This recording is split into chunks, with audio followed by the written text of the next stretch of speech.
Orang dengan gangguan kecemasan sosial atau fobia sosial selalu merasa cemas atau merasakan takut yang luar biasa terhadap situasi sosial yang sedang dijalani. Gangguan kecemasan sosial atau gangguan sosial itu tampak jelas ketika kita selalu merasa cemas atau khawatir setiap kali akan, sedang, atau setelah melakukan interaksi sosial dengan orang lain. Orang dengan gangguan kecemasan sosial itu akan merasa selalu takut untuk mengatakan atau melakukan sesuatu di depan banyak orang, di depan publik, di tempat umum. Karena menganggap hal itu akan mempermalukan mereka. Saya pernah ditanya oleh seorang mahasiswa sepulang dari kampus tentang rasa cemas yang dia miliki. Dia bertanya ke saya karena saya mengampu mata kuliah psikologi komunikasi saat itu. Dia menyangka karena saya mengampu mata kuliah yang berkaitan dengan psikologi, saya cukup paham mengenai persoalan-persoalan kepribadian seseorang. Seperti misalnya kekhawatiran yang berlebihan atau rasa cemas, seperti yang dia rasakan. Dia bercerita tentang kondisi jiwanya yang katanya sering mengalami rasa cemas, khawatir, bahkan terkadang cenderung jatuh ke dalam rasa takut. Dia merasa sendiri di tengah keramaian. Dia ngekos rame-rame dengan teman-temannya, tetapi di beberapa kesempatan dia langsung masuk kamar, lalu kemudian dia merasa sendiri, merasa kesepian, merasa ketakutan, merasa cemas, mengkhawatirkan sesuatu yang belum pernah terjadi atau belum terjadi. Perasaan semacam ini boleh jadi dirasakan hampir oleh semua orang yang ada di dunia ini.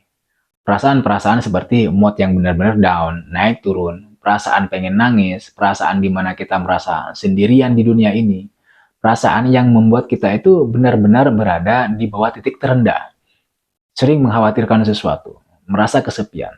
Terlebih lagi jika sebagian dari kita memang termasuk ke dalam orang-orang yang menyukai kesendirian, tertutup, tidak terbuka pada orang lain, susah bergaul dengan orang yang tidak dikenal, dengan orang asing. Biasanya orang yang suka menyendiri atau memiliki kepribadian introvert memang memiliki emosi yang agak kurang stabil. Walaupun memang mental health seseorang itu beda-beda. Ketika sendiri atau berada dalam kesendirian, kecenderungan yang muncul adalah kecemasan dan kekhawatiran. Kecemasan seperti ini muncul biasanya dalam konteks interaksi sosial. Kondisi ini kemudian lebih dikenal, lebih familiar disebut sebagai gangguan kecemasan sosial. Orang dengan gangguan kecemasan sosial atau fobia sosial selalu merasa cemas atau merasakan takut yang luar biasa terhadap situasi sosial yang sedang dijalani. Gangguan kecemasan sosial atau gangguan sosial itu tampak jelas ketika kita selalu merasa cemas atau khawatir setiap kali akan, sedang, atau setelah melakukan interaksi sosial dengan orang lain. Orang dengan gangguan kecemasan sosial itu akan merasa selalu takut untuk mengatakan atau melakukan sesuatu di depan banyak orang, di depan publik, di tempat umum. Karena menganggap hal itu akan mempermalukan mereka. Mereka takut sehingga enggan untuk berinteraksi dengan atau menyapa orang lain, terutama orang yang tidak dikenal. Mereka memiliki tingkat kepercayaan diri yang rendah, menghindari bertatapan mata dengan orang lain, takut dikritik, takut dihakimi, takut diberi masukan. Malu atau takut bepergian ke luar rumah atau berada di tempat umum, tidak percaya diri ketika pergi ke acara-acara yang ramai, yang melibatkan banyak orang, misalnya rapat, pertemuan asosiasi, reuni akbar teman-teman SMA, atau acara-acara lain yang sejenis. Mereka takut kalau nanti mereka datang ke acara itu, mereka akan terkucilkan, mereka akan merasa terasing, merasa berbeda dengan orang-orang yang hadir di acara itu. Dalam teori pengurangan ketidakpastian atau uncertainty management theory, ketika kita berada dalam situasi sosial, terdapat dua bentuk ketidakpastian yang kerap kali menonjol, yaitu ketidakpastian kognitif atau cognitive uncertainty dan ketidakpastian perilaku atau behavioral uncertainty. Ketidakpastian kognitif terjadi ketika kita merasa tidak yakin terhadap kepercayaan diri sendiri atau kepercayaan orang lain. Sedangkan ketidakpastian perilaku itu terjadi ketika kita merasa tidak yakin terhadap sikap diri sendiri atau sikap orang lain. Dalam teori pengurangan ketidakpastian, ketidakpastian didefinisikan sebagai ketidakmampuan kita untuk memprediksi atau menjelaskan perilaku diri sendiri atau perilaku orang lain. Nah, timbulnya kecemasan selama tidak berlebihan adalah perasaan normal yang bisa terjadi kepada siapa saja. Kita tidak bisa membohongi diri sendiri, menafikan bahwa setiap kali bertemu dengan sekumpulan orang-orang, bahkan orang-orang yang baru misalnya, kita kerap mengalami kecemasan, meskipun kadarnya beda-beda. Oleh karena itu, Freud melihat bahwa kecemasan itu sebagai bagian penting dari sistem kepribadian kita, kepribadian seseorang. Karena kecemasan itu nanti bisa menjadi suatu landasan dan pusat dari perkembangan perilaku neurosis dan psikosis kita. Freud mengatakan bahwa prototipe dari semua anxietas atau kecemasan itu berasal dari trauma masa lahir. Pendapat ini pertama kali dikemukakan oleh Otto Rank. Penjelasannya seperti ini. Saat dalam kandungan, janin itu merasa berada di dalam dunia yang nyaman, stabil, dan aman dengan setiap kebutuhan yang dapat dipuaskan tanpa perlu ada penundaan. Tiba-tiba saat kita lahir, saat janin itu lahir, dihadapkan pada lingkungan yang tidak kondusif, bermusuhan. Kita kemudian harus beradaptasi dengan realitas, di mana setiap kebutuhan instingtual itu tidak selalu dapat kita temukan, tidak selalu dapat terpenuhi. Sistem syaraf kita saat baru lahir itu masih mentah dan belum bisa disiapkan. Tiba-tiba dibombardir dengan stimulus sensorik yang keras dan terus-menerus. Nah, trauma lahir dengan peningkatan kecemasan dan ketakutan bahwa tuntutan ID yang notabene bekerja berdasarkan prinsip kepuasan dan selalu ingin dipuaskan, tapi ternyata kemudian tidak dapat dipuaskan, merupakan pengalaman pertama kita berhadapan dengan ketakutan dan kecemasan. Dari pengalaman ini kemudian tercipta pola teladan dari reaksi dan tingkat perasaan yang akan menjadi atau yang akan terjadi kapan saja pada individu yang ditunjukkan bila berhadapan dengan bahaya di masa depan. Ketika seseorang tidak mampu melakukan coping terhadap ansietasnya pada waktu dalam keadaan bahaya atau berlebihan, maka kecemasan itu nanti disebut sebagai traumatik. Dalam penjelasannya yang lebih lanjut, Freud membagi kecemasan menjadi 3. Pertama, kecemasan realitas atau objektif, yaitu suatu kecemasan yang bersumber dari adanya ketakutan terhadap bahaya yang mengancam di dunia nyata. Kecemasan seperti ini misalnya berupa ketakutan terhadap kebakaran, angin kencang, badai topan, gempa bumi, atau binatang buas. Kecemasan ini juga menuntun kita untuk berperilaku bagaimana menghadapi bahaya. Tidak jarang ketakutan yang bersumber dari realitas atau bersumber pada realitas semacam ini itu menjadi ekstrim. Kita mungkin bisa menjadi sangat takut untuk keluar rumah mengendarai sepeda motor karena takut terjadi kecelakaan. Atau kita takut pergi ke pantai, ke laut karena takut terhanyut ombak, takut terlilit gelombang. Yang kedua adalah kecemasan neurosis. Kecemasan ini mempunyai dasar pada masa kecil, pada konflik antara pemuasan instingtual dan realitas. Pada masa kecil, terkadang beberapa kali kita mengalami hukuman dari orang tua kita akibat pemenuhan kebutuhan ID yang impulsif, terutama sekali yang berhubungan dengan pemenuhan insting seksual atau agresif. Anak biasanya dihukum karena secara berlebihan mengekspresikan impuls seksual atau agresifnya itu. Jadi ini adalah istilah-istilah yang ada dalam psikoanalisisnya Sigmund Freud. Kecemasan atau ketakutan akan hal tersebut itu berkembang karena adanya harapan untuk memuaskan impuls tertentu. Kecemasan neurotik yang muncul adalah ketakutan akan terkena hukuman karena memperlihatkan perilaku impulsif yang didominasi oleh ID. Hal yang perlu diperhatikan adalah ketakutan itu terjadi bukan karena ketakutan terhadap insting tersebut, tapi merupakan ketakutan atas apa yang akan terjadi bila insting tersebut itu dipuaskan. Yang ketiga adalah kecemasan moral.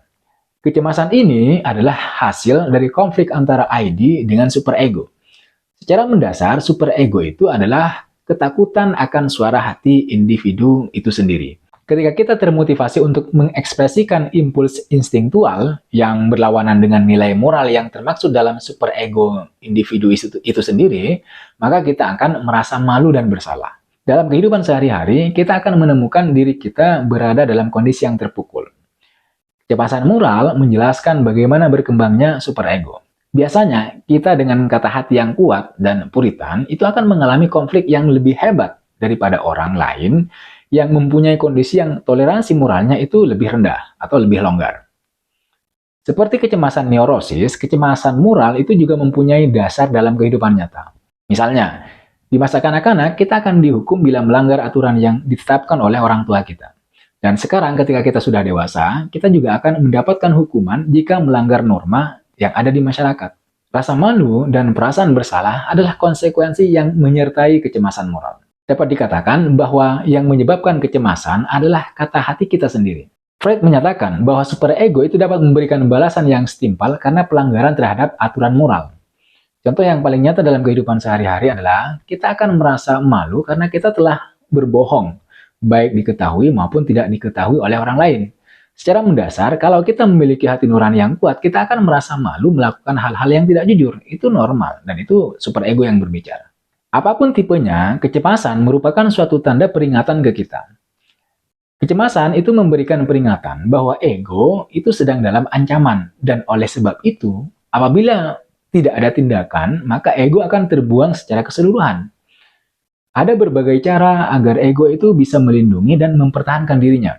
Contoh, kita akan mencoba lari dari situasi yang mengancam, serta berusaha untuk membatasi kebutuhan impuls yang merupakan sumber bahaya.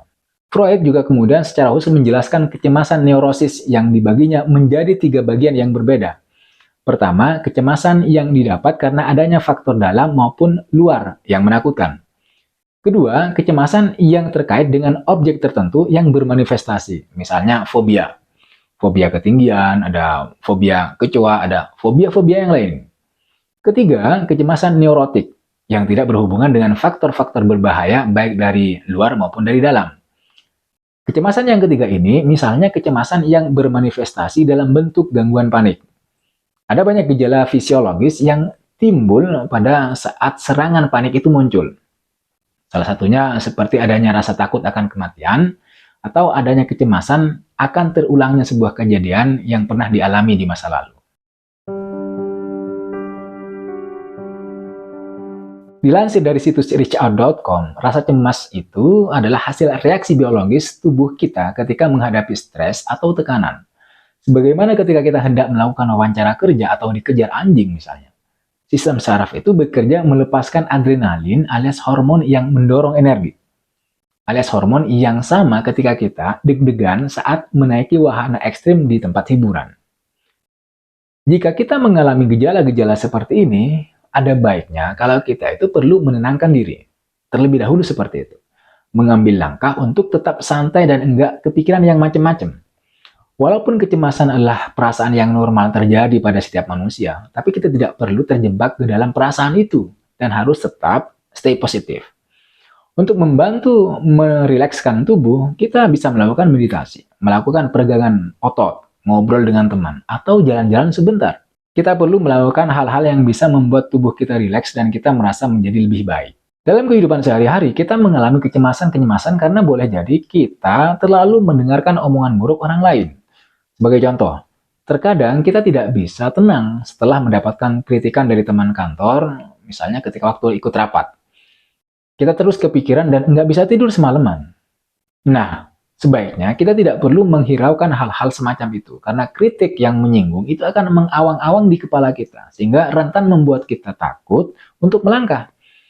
Penilaian buruk orang lain sebenarnya timbul dalam kepala kita sendiri, yang banyak dipengaruhi oleh misalnya usia, kemudian kultur, nilai, maupun keyakinan. Nah, penilaian orang lain memang penting untuk pengembangan potensi, namun kita tidak perlu membiarkan omongan mereka itu memperburuk asumsi kita, sehingga menjadi hambatan atau malah menjadi jurang yang akan menjerumuskan kita ke dalam kecemasan. Agar tidak selalu memikirkan omongan orang lain yang biasanya belum tentu benar juga, kita sebaiknya juga perlu untuk tenggelam ke dalam banyak aktivitas, menyibukkan diri.